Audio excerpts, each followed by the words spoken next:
Holla peeps, it's your girl Sheree reporting live for SchreeTV. We've got our thoughts and sending good vibes to the people of Oklahoma. What you say, another set of tornadoes hit them. And there is a man right now standing on his car. The people told him, look, don't go through the puddle. What did he do? He went through the puddle. Now what? He is standing on his car. First responders are like, look, we're not going to go get him. He had warning. So I'm wondering how long he's going to stand on his car. He's like, help me. Help me, help me. Fix my broken wing.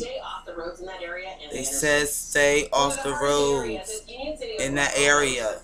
But he chose to drive.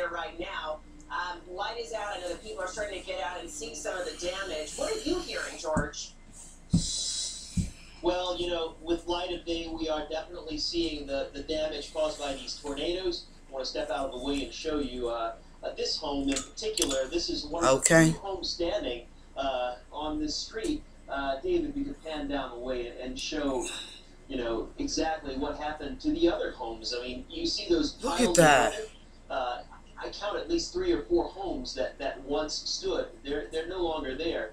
So you do get to see exactly how strong the storm was. You get a sense of what it did when these tornadoes came down. Really, Union City is where the storm started to develop initially, and then it went. If I lived there, I'd be paranoid.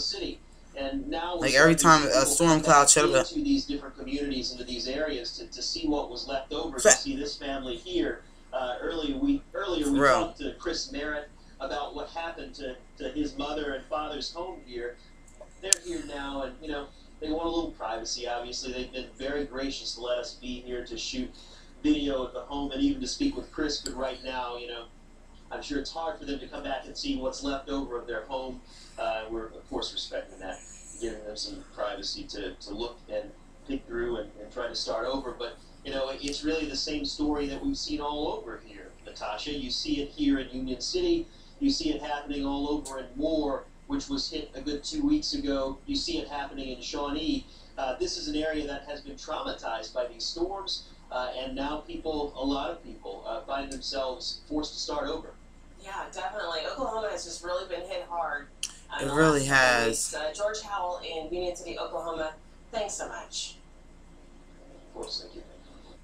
Where's my lipstick? Severe weather affecting your area right now. Meteorologist Karen McGinnis is here to talk about that. Good morning. And good morning. We do have areas that we are watching as we go into the afternoon and evening hours. We don't think it's going to be the widespread tornadic event like we saw over the last 24 hours. But here's a frontal system. Area flow pressure trucks across the Great Lakes, marches towards the east. So from the Ohio River Valley, Tennessee River Valley, the Arklatex, that looks to be the area where we, you know what? It works a lot better when I have the door open. But I think overall it would be the heavy lighting, rainfall, the high winds, and the heavy downpours. I just wanted to bring you some morning greetings and thank all who have donated by purchasing a single, Love Lullaby.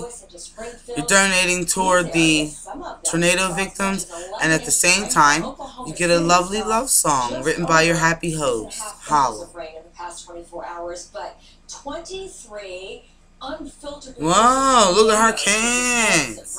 Across the central United States yesterday. That's definitely a boob job. We see the risk of severe weather for the afternoon, and as I mentioned, look at these rainfall totals. Oklahoma. Your girl's gonna go to the gym. I was trying to decide if I want to take a new teacher in my spin class this morning or stick with my girl. I'm gonna stick with my girl. Right around one of the suburbs of Oklahoma City. I'm used to her course. The paths of the tornadoes, one El Reno. Spin. West of Oklahoma City. Come out the saddle. Get back in the saddle. To assess just what kind of That's right. There, and they'll give it a ranking. Like we saw with the May 20th tornado, which was an EF5, that's the top of the scale. And as we go into the month of June, still going to be a month where the potential for tornadoes is running very high. What about the rainfall? Well, what we've seen over the last 48 hours, as I mentioned, some areas as much as 11 inches, but overall, I'm gonna put this up, y'all. Then I'm gonna open the door. Come back. I love you guys very, very much. Holla. And thank you for listening and watching SchreeTV.